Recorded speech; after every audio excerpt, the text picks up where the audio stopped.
아멘. 사도 요한은 요한일서를 통해서 서로 사랑하라고 도전합니다. 중대한 도전이죠. 강력한 도전입니다. 하나님만 사랑하고 이웃과 담쌓고 지내는 것 옳지 않습니다. 하나님 원하지 않습니다. 성경은 그런 종교인이 되지 말라고 계속해서 경고하고 경계합니다. 반대로 이웃하고만 잘 지내고 하나님과 상관없으면 그것은 더 위험한 일이죠. 문제는 뭐냐면 하나님을 사랑하는 마음으로 이웃을 사랑하려고 할 때 일어나는 일들이 만만치 않다는 거예요. 그렇죠? 만만치 않아요. 성공할 때는 기분 좋지만 실패할 때가 많고 그 뼈아픈 이 경험들은 어찌할 수가 없는 그런 경험을 많이 하기 때문에 그렇습니다. 그럼 사랑만큼 무모한 도전이 또 있을까요? 어떤 이는 사랑이란 대중들 앞에서 홀로 이게 깜깜한 무대에 조명을 받으며 홀로 춤을 추는 것과 같다라고 표현을 합니다. 정리를 합니다. 물론 춤 좋아하는 사람은 그런 무대를 좋아하겠죠. 기회는 찬스다. 내 춤솜씨를 보여줘야지. 근데 대부분은 그렇지 않습니다. 여러분 중에 누가 한 분 이렇게 여기다 놓고 노래 부르세요, 춤추세요 그러면은 여러분 할렐루야 하시겠습니까? 몇 분은 그러세요. 대부분은 그렇지 않아요. 대부분은. 왜요?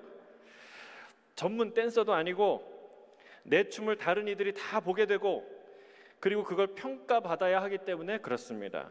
앉아서 평가하는 건 쉬운데 남의 평가를 받는 건 쉬운 일이 아닙니다. 매우 어려운 일입니다. 사랑이라는 것은 그런 거다라고 말하는 것이죠. 내가 사랑한다고 고백하고 사랑한다고 행동을 하기 시작하면 내 속내가 다 드러납니다. 속살이 다 드러납니다. 상대가 그 내 고백에 대해서 따뜻하게 그 사랑을 받아주거나 나도 사랑해 라고 얘기하거나 적어도 이렇게 교양 있게 예의를 갖춰서 반응하면 다행이죠. 그런데 냉랭하게 쳐버리거나 그리고 비웃거나 그리고 아프게 상처를 준다면 정말 그 사랑을 고백한 사람의 마음엔 결정적인 데미지가 임하게 되는 거죠. 입게 되는 것이죠. 사랑은 다 그런 최악의 경우를 가정하고 그런 최악의 경우를 가상하고 각오하고 하는 것이 바로 사랑입니다. 그런 상처를 예상하지 않거나 각오하지 않으면 고백할 수도 없고 그걸 고백하지 계산하지 않고 그런 무모한 도전을 하면 그 맹렬한 분노로 그 사랑은 다시 돌아오게 되는 것이죠. 제가 던지고 싶은 질문은 이것입니다. 그런 무모한 사랑은 우리가 무모한 사랑을 왜 할까?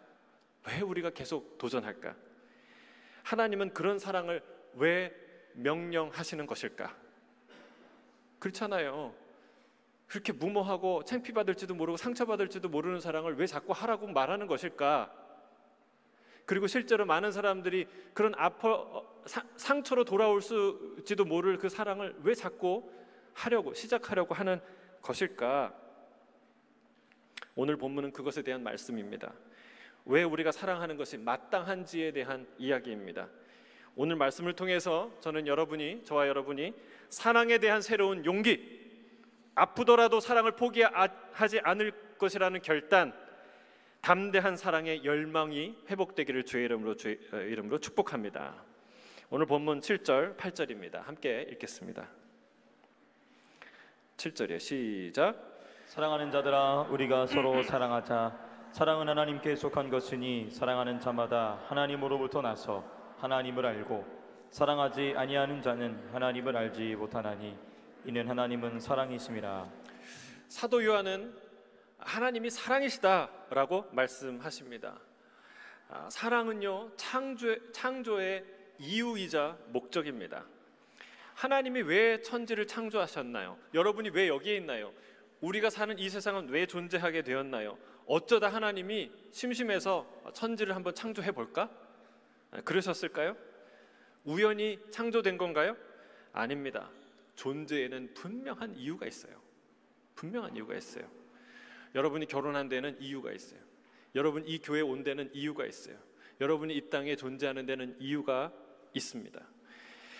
하나님이 왜 이 땅을 창조하셨나요? 사랑하기 때문에 그렇습니다. 놀랍게도 우리 각자가 거의 대부분은 누군가의 사랑의 열매로 이 세상에 존재하게 됩니다. 어떤 분은 사고의 열매로 존재하게 될지도 된 사람도 있지만 그거는 본래 목적이 아니죠. 사고였을 뿐이죠. 그러나 이 모든 세상의 법칙을 살펴보건대 한 생명이 존재하는 이유는 사랑이에요. 사랑하기 때문에 존재하게 되는 거예요. 저는 제 첫째 아이를 낳고 그것을 깨닫게 됐어요. 이름 지으면서 알게 됐어요. 뭐라고 짓는지 고민이 10개월 동안 됐어요. 10개월 낳는데도 이름을 못 정했어요. 그래서 전화번호부를 찾고 자전을 찾고 인터넷을 찾았는데도 마땅한 이름이 안 나는 거예요. 기도가 나오더라고요. 신고는 해야 되는데. 근데 그때 질문이 하나 생겼어요. 이 아이는 어떻게 여기 존재하게 되었는가? 세상에 없던 그러나 지금 존재하는 너는 과연 무엇인가? 이런 질문을, 제가 철학자는 아니지만 그런 질문이 들었어요. 그 질문이 명확해지자 답도 명확하더라고요. 이 아이가 생긴 이유는요, 엄마가 아빠를 사랑해서, 아빠가 엄마를 사랑해서예요. 아빠의 행복한 날, 엄마의 가장 행복한 날을 모은다면 그게 너의 존재다, 너의 인생이다, 너의 시작이다. 이걸 깨닫게 된 것이죠. 그래서 제가 이름을 가일이라고 지었어요. 아름다울 가짜의 날일자, 원더풀 데이, 뷰티풀 데이라고 줬어요. 제가 이름 잘 지었다고 자랑하는 게 아니라 인생과 세상을 보는 눈이 떠졌다는 거예요. 사도 요한은 오늘 하나님은 사랑이시다라고 선언합니다. 이것은 하나님을 이해하는 데 매우 중요한 열쇠이기도 하지만 또한 하나님을 아는 것은, 바로 아는 것은 하나님이 지으신 세상과 인생을 이해하는 데 결정적인 역할을 합니다. 하나님이 사랑이시라는 말은 무슨 뜻일까요?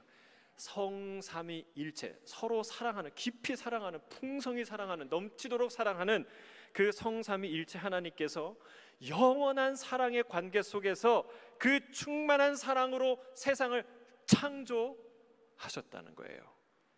창조의 컨셉, 창조의 이유, 그것은 사랑인 줄로 믿습니다. 과연 하나님이 세상을, 당신의 피조물들을 창조하시고 무엇을 기대하실까요? 그리고 그 피조물들을 어떻게 대하실까요?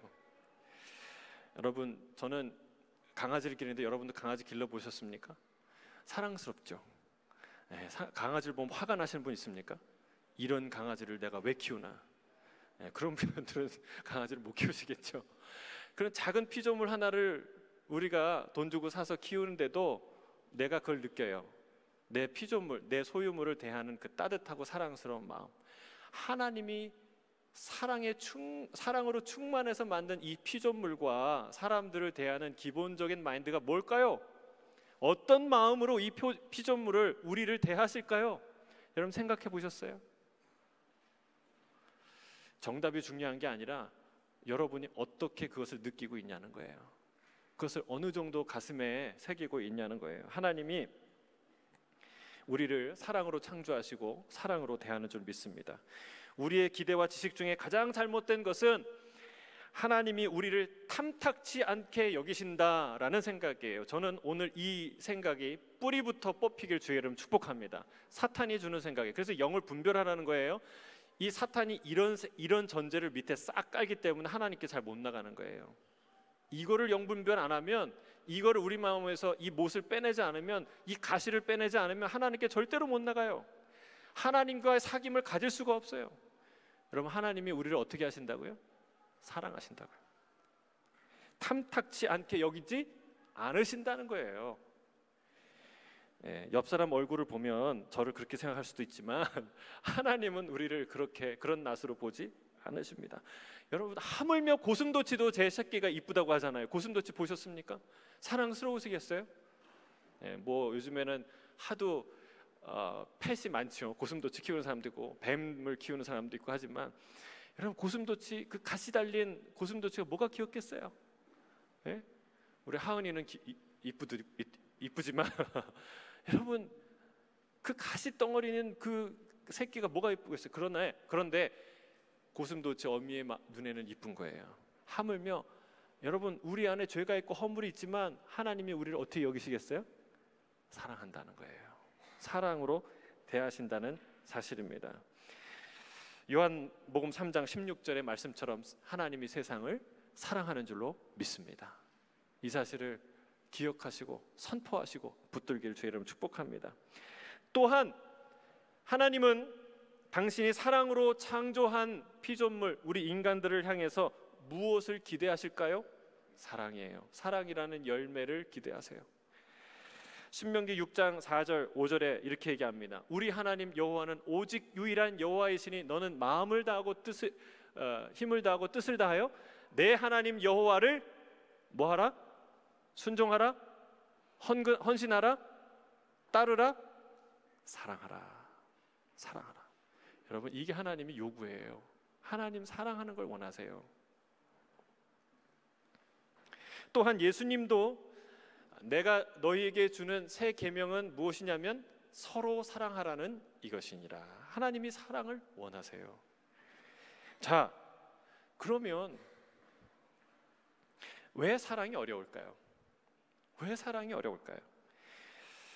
일단 먼저 중요한 거는 우리는 사랑이 어렵다는 것을 인정해야 됩니다.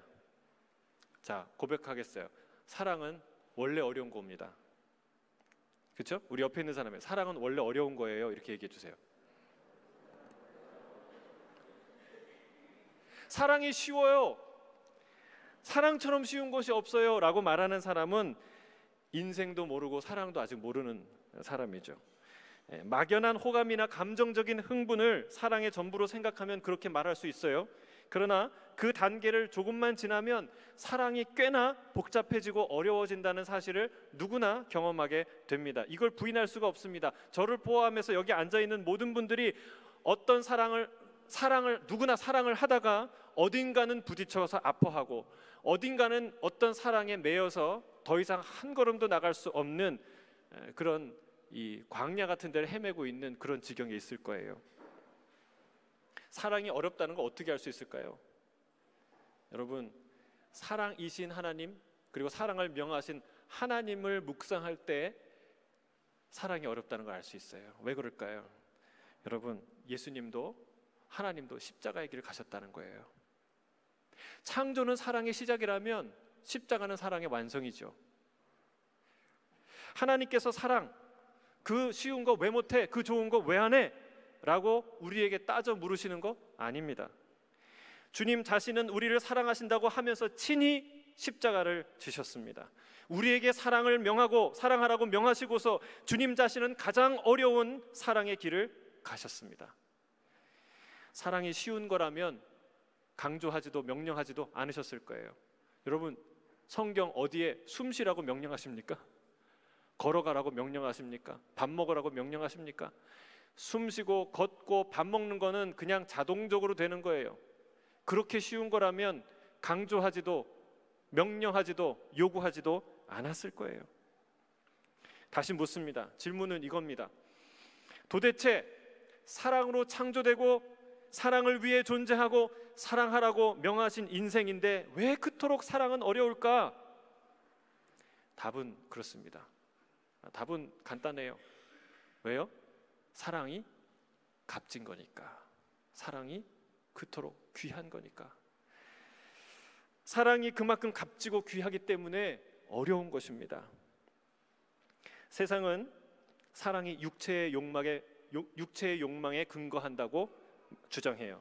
그러나 성경은 사랑의 기원이 하나님께 있다라고 얘기합니다.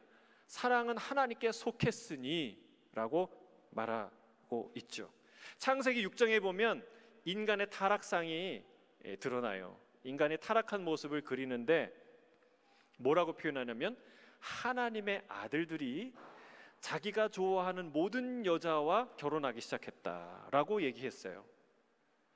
그러니까 단순히 일부 다처제를 의미하는 게 아니에요. 이 말이 왜 중요하냐 하면 하나님께서 이어서 그렇게 얘기합니다. 이제부터는 내 영이 결코 사람과 영원히 함께하지 않을 것이다. 왜냐하면 저들이 육신이 되었기 때문에 그렇다. 여러분, 타락의 가장 상징적인 측면이 성적 타락이죠. 그걸 말하고 있는 것이죠. 그런데 성적 타락이 그렇게 중요한가? 그렇게 중요해요. 왜요? 성적 타락은 사랑의 타락을 의미하기 때문에 그렇습니다. 인간이 신을 닮아서 할 수 있는 가장 고결하고 영적이고 순결하고 위대한 인간의 행위는 바로 사랑이에요. 여러분, 이 예배도 넓게 사랑 안에 들어가는 거예요. 우리의 찬양의 고백도 넓게 보면 하나님을 향한 사랑의 고백 안에 들어가는 거예요. 인간이 할 수 있는 가장 위대한, 하나님이 우리에게 허락한, 우리에게 요구하시는 위대한 영적 행위가 사랑인데, 여러분, 타락하고 나서 뭐가 타락했어요? 이 사랑이 타락했어요. 육체적인 것으로 타락했어요. 하나님을 떠난 인간이 가장 영적이고 숭고한 행위를 가장 육체적이고 동물적인 행위로 변질시켰다는 사실입니다. 순결하고 숭고한 사랑은 인간의 행위 중에 가장 하나님을 닮은 행위입니다. 인간 행위 중에 레벨이 있잖아요. 레벨. 제일 쉬운 게 뭡니까? 누워서 떡 먹는 거, 그렇죠? 누워서 떡 먹기. 그게 인간이 할 수 있는 레벨 1의 행위라면, 사랑은 가장 난이도가 높은 레벨 100 혹은 1000에 해당하는 그런 행위라는 사실이에요. 마치 피겨 스케이팅을 비유하자면, 그 세계적인 선수 김연아만 할 수 있는 그 트리플 콤비네이션 아십니까? 예, 트리플 콤비네이션 모르세요? 트리플 악셀, 트리플 토르, 뭐 아무튼 어마어마한 기술이죠. 인간이 도저히 도달하기는 어렵지만 불가능하지 않은, 부단한 노력으로 이뤄낸다면 그 무엇보다 눈부시게 아름다운 기술, 그게 사랑입니다. 사랑이에요. 여러분, 세상에 공짜가 없다는 말이 있습니다. 무슨 뜻입니까? 세상에 귀하고 좋은 것은 다 그 값을 지불해야 된다는 거예요. 그만한 값을 다 지불하게 되어 있다라고는 뜻이죠. 여러분, 우리 아이들이 게임을 좋아하는데 게임하는 게 쉬운가요? 어려운가요? 우리 학생들에게 무슨 쉽습니까? 어렵습니까? 여러분, 몰라서 그렇지 굉장히 어렵습니다. 첫째는 기술적으로 어려워요. 여러분, 그 게임기를 주고 인터넷에, 컴퓨터에서 게임하라 그러면 여러분 한 5분 이상 못 할 거예요. 기술적으로 어려워요. 그리고 또 체력적으로 어려워요. 눈이 빠져요. 배가 고파요. 밤을 새야 돼요. 그게 어려운 일이에요. 근데 왜 합니까? 그 게임에서 기쁨을 주니까. 그 게임에서 보람을 줘요. 뭐 캐릭터가 막 레벨이 업되고 막 그 아이템들이, 좋은 아이템들이 막 생기고 그래요. 여러분, 제가 게임하는 게 긍정적이다, 좋다, 나쁘다 이걸 얘기하는 게 아니에요. 하다못해 게임 하나 하더라도 값을 지불하고 한다는 거예요. 예? 세상에 값을 지불하지 않는 가치 있는 것은 하나도 없다라는 것이죠. 많은 사람들이 결혼합니다. 근데 이런 생각이 들죠. 저 사람들 알고 결혼하는 걸까? 왜 합니까? 결혼을 사랑하니까. 그런데 결혼 이후에 펼쳐지는 일들이 만만치가 않아요. 가공할 만한 일들이 펼쳐지죠. 육아만 해도 그 육아에 드는 시간, 정성, 에너지, 재정, 감정 소모, 여러분, 이것이 어마어마합니다. 상상을 초월합니다. 여러분, 그렇게 키운 자녀가 다 효자, 효녀 됩니까? 우리 아이들하고 얘기하니까 효자, 효녀, 효도라는 말을 잘 모르더라고요. 그냥 그 good son, good daughter가 되는 거예요. 부모를 잘 섬기고 사랑하는 그런. 근데 그렇게 정성 들여서 키워도 여러분, 우리 아이 내 마음대로 안 돼요. 그렇죠? 그럴 때 얼마나 허무합니까, 여러분? 또 그거 뭐 자녀 문제만 그렇습니까? 남편과 아내는 어떻습니까? 부부 관계는 쉽습니까? 단맛만 있나요? 쓴맛은 없나요? 잘해본다고 애를 쓰는데 매일같이 티격태격하지 않습니까? 도저히 풀 수 없는 관계와 지경까지 가지 않습니까? 그런데 왜 도대체 그 결혼하냐는 거예요. 질문이에요, 그게. 왜 그런 결혼을 경험하면서도 결혼식에 가서 수많은 사람들이 아직도 이혼 도장을 찍으면서 원수처럼 헤어지는 그 이야기를 들으면서도 결혼식에 가서 결혼 고백을 보면 왜 박수치고 흥분하고 기뻐하고 축하할까요? 결혼의 실체를 알면 눈물을 흘리거나 위로해 줘야 되지 않겠습니까? 사랑하는 성도 여러분, 사랑은 인간만이 할 수 있는 가장 영적이고 가장 위대한 도전인 줄로 믿습니다. 그래서 하는 거예요. 그래서 에베레스트, 칸첸춘가, 로체, 안나푸르나 8,000m가 넘는 높은 산이에요. 여러분, 그런데 이 산은요, 일반 사람들은 가라 그러면 사지로 내보는 거죠. 나 죽으라는 뜻이지. 근데 그렇게 험한 산인데 수많은 산악가들이 포기하지 않고 그 산을 오릅니다. 실제로 그 산을 오르다가 죽어요. 얼어 죽고 떨어져 죽고 굶어 죽고 다쳐 죽고. 여러분, 그런데 지금도 수많은 산악가들이 그 산을 오르기 위해서 여러분 훈련하고 도전하고 그 산을 오르고 있어요. 이 시간에도 오르고 있다는 사실입니다. 왜 그럴까요? 그곳에는 언제나 매서운 바람, 산소의 부족, 체력 저하, 고산증, 험한 날씨와 눈사태의 위험이 도사리고 있는 곳입니다. 그런데 왜 그들은 여전히 거기에 목숨을 거는 걸까요? 답은 간단하죠. 그만한 가치가 거기에 있기 때문에 그렇습니다. 여러분, 사랑은 그와 같다는 거예요. 고린도전서 13장이 가르쳐주는 것이 그것입니다. 우리가 천사의 말을 하고 내 자신을 불태우게 내어줄지라도, 세상의 모든 지식과 예언하는 능력이 있어도 사랑이 없으면 나는 nothing이다. 최고의 가치라고 얘기하는 거예요. 그 무엇과도 비교할 수 없다는 것이죠. 사랑은 인간을 위해 존재하는, 인간만이 오를 수 있는 거대한, 위대한, 험준한 산인 줄로 믿습니다. 수많은 도전들이 기다리고 있는 곳이에요. 고난을 각오하지 않으면 오를 수 없는 것입니다. 그러나 여러분, 고난을 각오하셔야 돼요. 험하기 때문에. 그런데 그 산을 오르지 않으면 편하겠죠. 앉아서 커피도 마시고 브런치도 먹고 편하겠죠. 왜 저 미친 짓을 하나 비웃을 수도 있겠죠. 하지만 그 산을 오르지 않는 자는 그 산을 오른 자가 많이 누릴 수 있는 그 무엇을 누릴 수 없게 된다는 사실입니다. 산을 오른 자에게는 오르지 않는 자가 누릴 수 있는 영예가 주어집니다. 저 산 밑에서는 결코 볼 수 없는 장엄한 놀라운 세상이 눈앞에 펼쳐지는 그 기쁨과 환희와 희열을 경험하게 됩니다. 산 밑에서는 결코 얻을 수 없는 기쁨이 거기에 있기 때문에 그들은 포기하지 않고 도전하는 것입니다. 여러분, 이 높은 산에 도전하길 원하십니까? 우리 같이 도전하길 원하지 않으십니까? 주님은 여기에 초대하는데 별로 가고 싶지 않은 표정이네요. 왜 안 가고 싶을까요? 맞아요. 왜 안 가고 싶을까요? 사랑, 힘들기 때문에 그렇습니다. 힘들어요. 그러나 오늘 주님께서 우리에게 말씀하세요. 사랑, 힘들지만 포기하지 마라. 힘들지만 절대 포기하지 마라. 그것처럼 가치롭고 영예롭고 풍요하고 장엄하고 위대하고 아름다운 그 산은 없다. 인생의 산은 없다. 네가 그 정상에 오를 때 네가 예전에 경험하지 못한 위대한 인생의 장엄한 경치를 보게 될 것이다. 주님은 우리에게 초청하는 거예요. 다시 시작하시길 주의 이름으로 축복합니다.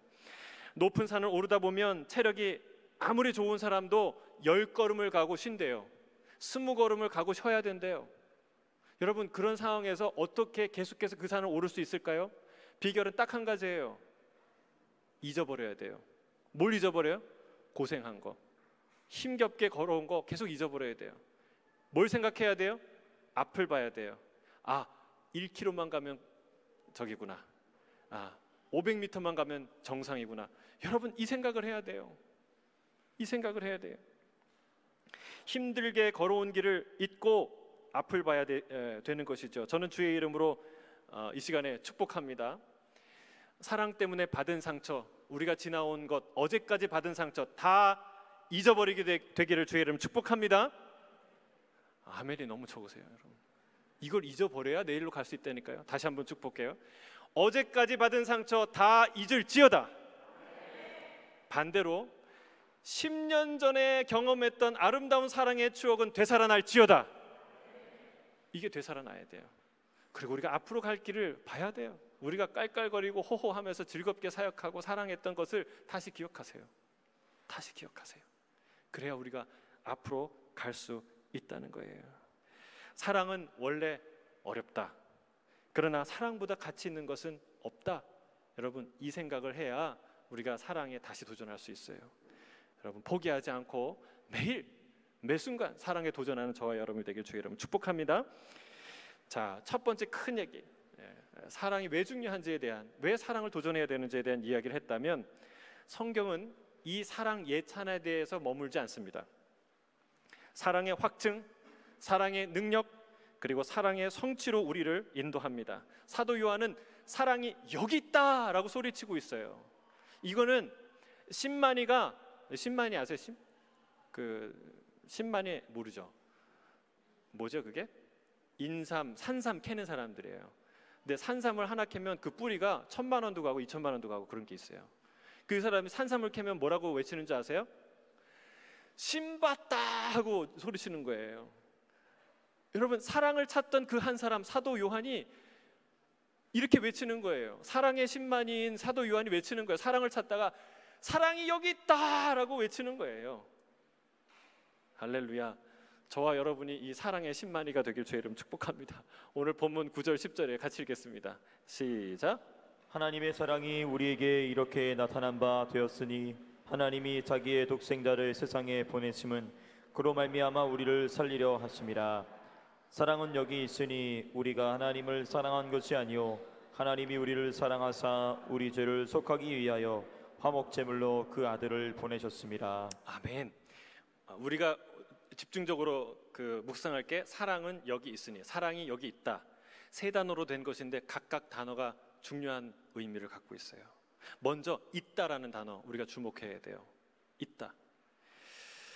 있느냐 없느냐는요 매우 중요한 차이입니다. 앞에 어떤 단어가 달리건 여러분 굉장히 중요해요. 앞에 돈을 달아볼까요? 돈이 있느냐 없느냐.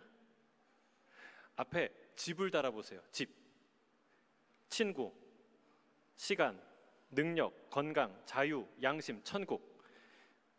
그럼 그게 있는 것과 없는 것은 하늘과 땅 차이예요.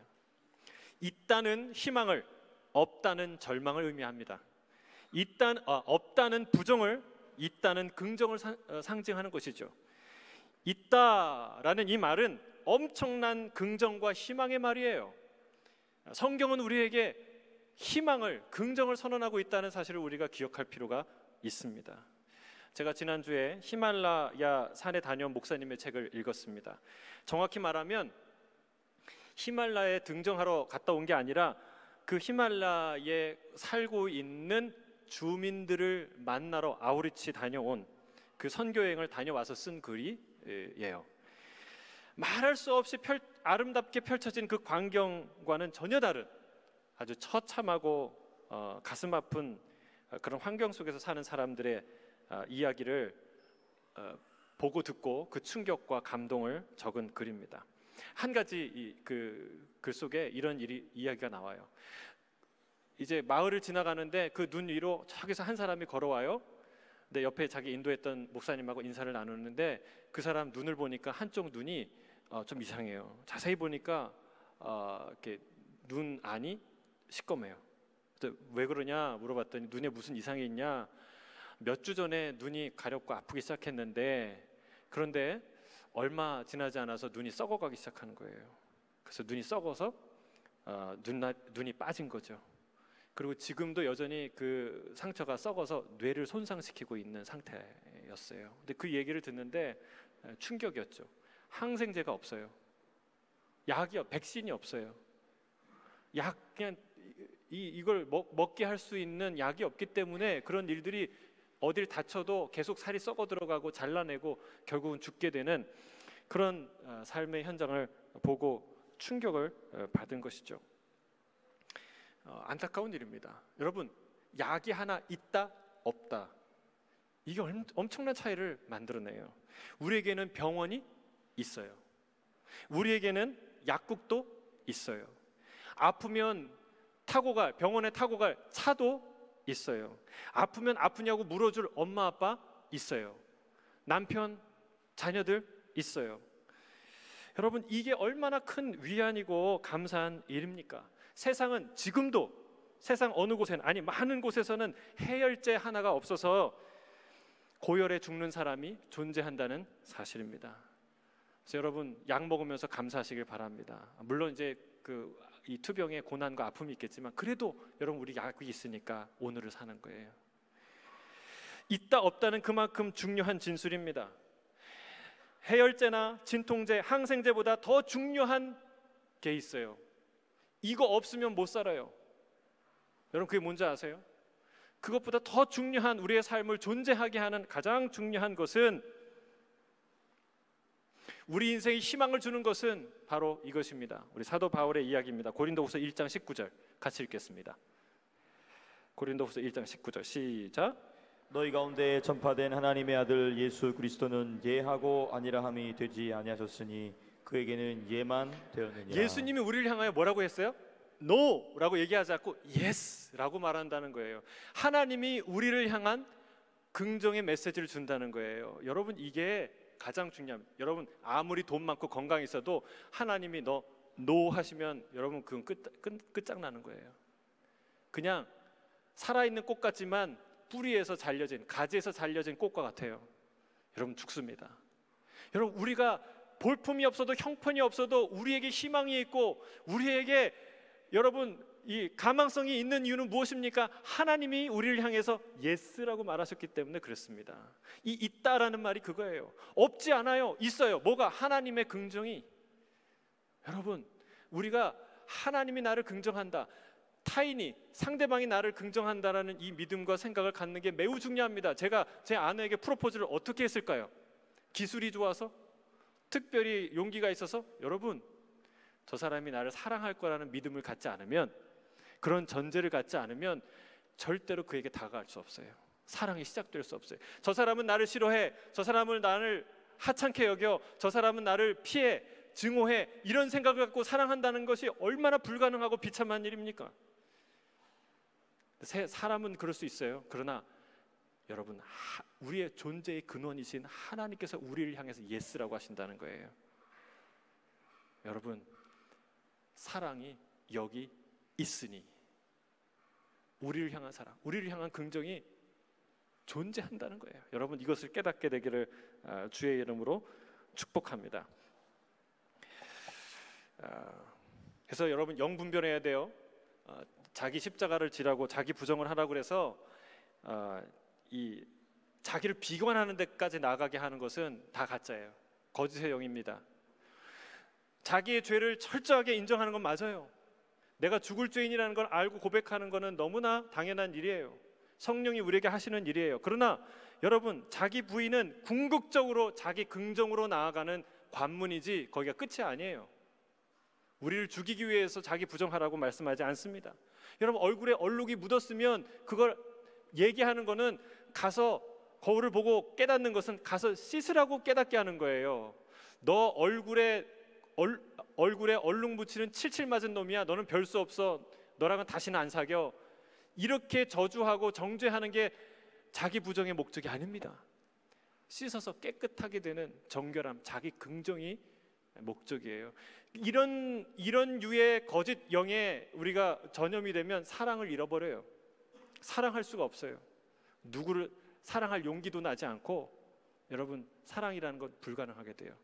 여러분, 사랑은 우리를 향해서 예스 하시는, 노라고 말씀하지 않으시는 그 놀라운 우리를 향한 하나님의 긍정을 알게 될 때, 경험할 때, 붙들 때 사랑이 시작된다는 거예요. 자, 두 번째, 뭐가 있습니까? 있긴 있는데 약이 있고 해열제가 있는 게 아니라, 병원이 있는 게 아니라 뭐가 있어요? 사랑이 있다. 사랑이 있다. 우리를 향한 하나님의 긍정, 그 실체는 무엇인가요? 그것은 사랑입니다. 하나님이 우리를 향해 이렇게 고백하십니다. 내가 내 눈에 보배롭고 존귀하니 내가 너를 사랑하였은즉, 내가 영원한 사랑으로 너를 사랑하기에 인자함으로 너를 이끌었다. 다른 어떤 피조물이라도 우리를 우리 주 그리스도 예수 안에서 하나님의 예수 그리스도 안에 있는 하나님의 사랑에서 우리를 끊을 수 없느니라. 할렐루야. 여러분, 이 말씀은요 반드시 기억해야 됩니다. 암송할 뿐만이 아니라 선포해야 돼요. 새겨야 돼요. 이 생각이 우리의 뿌리 깊에, 우리의 마인드에, 우리의 영혼 가운데 뿌리 내리도록 나를 허락해야 돼요. 이게 나를 형성해야 돼요. 이 말씀이. 여러분 보세요. 주님이 우리를 어떻게 보신다고요? 보배롭게, 보배롭게, 존귀하게 여기신다는 거예요. 여러분 저를 좀 보배롭게 한번 봐보세요. 자, 보배로운 눈길로. 이런 목사 세상에 없다. 자, 보세요. 자, 그렇게 보세요. 행복해요. 존귀하게 보세요. 저는 이런 목사를 어떻게 만나나 한번 보세요. 네, 그렇게 항상 봐주시길 바랍니다. 옆에 있는 분을 보세요. 내가 어떻게 이런 사람 만나나. 이렇게 존귀한 사람 한번 옆에 봐주세요. 용기를 내서 보세요. 용기를 내세요. 용기를. 사랑은 용기예요. 여러분, 하나님이 이렇게 나를 보신다는 거예요. 사람들은 똥 씹은 표정으로 나를 볼지 모르지만 하나님은 이렇게 보배로운 사람이 어딨나, 이렇게 존귀한 아이가 어딨나. 하나님이 우리를 향해 그렇게 바라보고 계신다는 사실입니다. 여러분, 사랑이 어디 있어요? 여기 있어요. 여기 있습니다. 세 번째는요, 마지막으로 사랑이 여기 있다는 거예요. 사랑이 있는데 어디 있어요? 여기 있어요. 보물이 있다는 소식도 가슴을 뛰게 합니다. 그러나 보물 지도를 발견하는 것과는 비교할 수 없어요. 보물이 어디 있다는 것을 알게 되는 이 보물 지도를 발견하면 어떻게 되겠어요? 가만히 있을 수가 없는 것이죠. 당장 여행을 떠납니다. 가슴이 뛰죠. 보물이 있어. 보물이 여기 있어. 사랑은 어디에 있습니까? 사랑의 광맥은 어디에 있나요? 어디서 우리가 그토록 원하던 사랑을 만날 수 있습니까? 바로 이곳입니다. 바로 하나님 안에 있습니다. 하나님의 사랑, 하나밖에 없는 아들을 주신 그 사랑, 십자가에서 내 죄를 위해 목숨을 주신 사랑, 바로 여기에 진짜 사랑이 있는 줄로 믿습니다. 여러분, 아들을 주셨다는 게 얼마나 큰 사랑입니까? 여러분, 만약에 하나를 포기해야 되는 상황이 온다면 여러분은 아들을 포기하시겠습니까? 여러분의 재산을 포기하겠습니까? 좀 고민되시죠? 고민이 되세요. 고민하라고. 근데 뭘 포기하겠습니까? 여러분, 재산을 포기하죠. 자녀를 위해서 내 목숨까지 내놓을 수 있는 게 부모의 심정이 아닙니까? 여러분, 하나님이 가진 게 얼마나 많아요. 그것 중 하나만 주셨어도 우리에게 얼마나 큰 도움이 될까요? 지금 그렇게 그런 식으로 하나님께 나아가는 사람이 얼마나 많아요. 근데 하나님은 하나님이 갖고 있는 일부나 어떤 것을 주기 위해서 우리를 부르신 게 아니라는 거예요. 하나님은 전부를 주셨어요. 하나님은 자기 목숨을 주셨어요. 하나님은 하나밖에 없는 것을 주셨어요. 여러분, 이런 사랑이 세상에 어디 있냐는 거예요. 로마서 8장의 말씀대로 아들을 아끼지 않고 주신 그분이 우리를 위해서 무엇을 아끼겠냐, 무엇을 주시지 않겠냐 라고 말하는 것입니다. 사랑은 바로 여기에 있습니다. 사랑은 다른 데서 찾으면 안 됩니다. 카페에서 찾으면 안 돼요. 룸사롱에서 사랑 찾으면 안 돼요. 인터넷에서 사랑 찾으면 안 돼요. 클럽에서 사랑 찾으면 안 됩니다. 사랑은 여기 있어요. 다른 데 있지 않습니다. 여기 있어요. 이 무한한 사랑에 접속하지 않으면 결코 우리는 온전한 사랑을 공급받을 수가 없다는 사실입니다. 사랑이 여기 있다라는 말에 이 여기는 두 가지 의미로 해석돼야 돼요. 첫째는 십자가, 그렇죠?